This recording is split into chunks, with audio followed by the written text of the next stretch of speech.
Salve jovem, tudo de boa com você? Guilherme Matar aqui na área, vídeo novo no canal do nosso Esquenta para a Copa do Mundo de 2026. Meu assunto hoje vai ser a Colômbia, e a campanha colombiana que eu separei para mencionar hoje é a da Copa do Mundo do Chile, de 1962.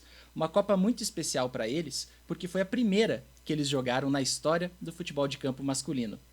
Era uma Copa até que a Colômbia não tinha muitas expectativas, justamente por ser o primeiro Mundial e porque tinha uma chave com outros favoritos bem destacados.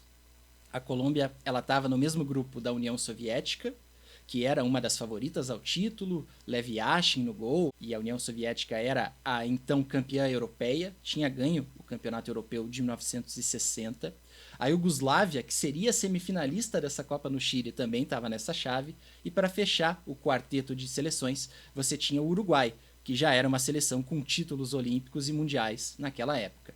A Colômbia era dirigida pelo lendário argentino Adolfo Pedernera, que fez parte, quando era jogador, da máquina do River Plate. E a Colômbia vai para esse primeiro jogo contra os uruguaios, essa estreia na Copa, com a expectativa mais modesta. E o resultado em si acaba animando os colombianos. A Colômbia perde por 2-1, o Uruguai confirma o favoritismo, mas de um jeito um pouco mais duro do que se imaginava. A Colômbia sai na frente e o Uruguai só consegue a virada no segundo tempo, ali numa partida mais difícil do que se imaginava. Tanto que tem uma citação legal na coluna Diário da Copa, no Jornal dos Esportes de 1º de junho de 62, essa coluna escrita pelo Geraldo Romualdo da Silva, ela menciona o fato do técnico da União Soviética, o Katialin, ter elogiado a atuação colombiana nesse 2-1 que a Colômbia perde para o Uruguai. A Colômbia foi uma grata surpresa, tem um futebol moderno, rápido, teria dito o treinador soviético, que já estava de olho nos seus futuros rivais naquela chave. Na partida seguinte, justamente, a Colômbia foi pegar a União Soviética, a fortíssima seleção soviética, naquele que seria um dos jogos mais lendários do Mundial do Chile. A seleção da União Soviética chega a abrir rapidamente 3-0, e num determinado ponto da segunda etapa, ela estava vencendo por 4-1, ou seja, parecia que a vitória estava muito próxima da equipe europeia. Só que então a Colômbia consegue reagir e empata esse jogo de maneira impressionante, terminando a partida, portanto, em 4-4, um resultado totalmente inesperado. Esse jogo tem um gol olímpico, inclusive, os colombianos fazem um gol do 4-2, tem filmagens dessa partida, quase todos os gols do jogo podem ser vistos ali se você procurar, e esse gol olímpico, o gol do 4-2, é um cruzamento do jogador Cole, e você tem um jogador da União Soviética que está posicionado bem no primeiro pau ali. A bola quica no gramado e ele deixa a bola passar. E é aí que a bola entra. O Lev Yashin estava logo atrás desse defensor, então quando ele faz o golpe de vista, o goleirão fica vendido.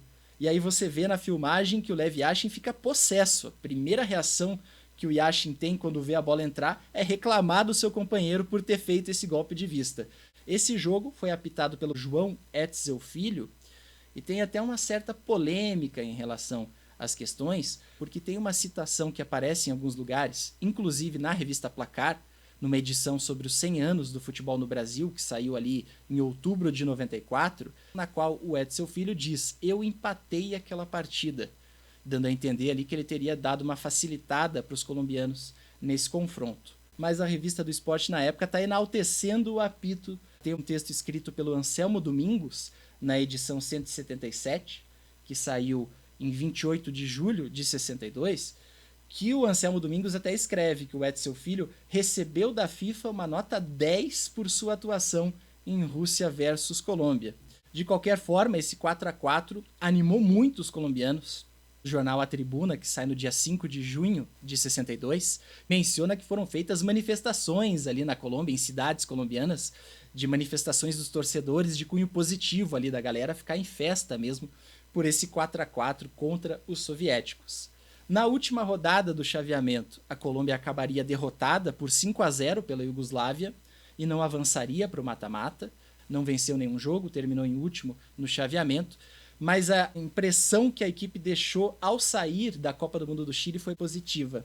Uma sessão chamada Uma Volta, da Revista do Esporte, de número 176, que sai em 21 de julho de 62, menciona que a Colômbia foi recebida com festa quando voltou para casa, com mais de 100 mil pessoas comparecendo ao aeroporto de Bogotá, vibrando e saudando com bandeirolas brancas o Scred colombiana. Então você vê realmente que, apesar de ter sido eliminada logo na fase de grupos, a equipe colombiana causou uma sensação muito positiva, especialmente por conta desse 4-4, de sair de uma quase goleada para um empate contra uma das seleções que eram vistas como favorita para a Copa do Mundo do Chile. Enfim, jovem, essas eram as histórias que eu queria comentar sobre a participação colombiana na Copa do Mundo de 1962. Um abraço, a gente se vê na próxima.